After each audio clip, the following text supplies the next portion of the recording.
Hi, இன்னைக்கு நம்ம ஈரல் ஃப்ரை தான் பண்ண போகிறோம். அதுக்கு ஃபஸ்ட்டு ஈரல் வாங்கிட்டு வந்து ஒரு குண்டாவில் போட்டு நல்லா அலசி எடுத்துக்கோங்க. ஒரு 2-3 தடவை நல்லா அலசி எடுத்துக்கோங்க.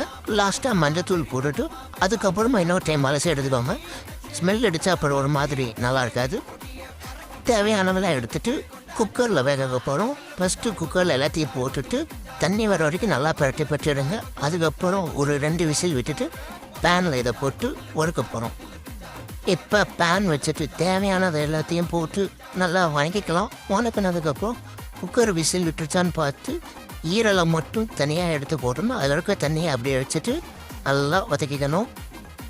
நல்லா வதக்கினதுக்கப்புறம் தேவையான மசாலாலாம் போட்டுட்டு குக்கரில் இருக்க அந்த தண்ணியை எடுத்து பேனில் ஊற்றி நல்லா அடுப்பை ஹையில் வச்சு பரட்டி எடுத்தால் சுட சுட ஈரல் கிரேவி ரெடி.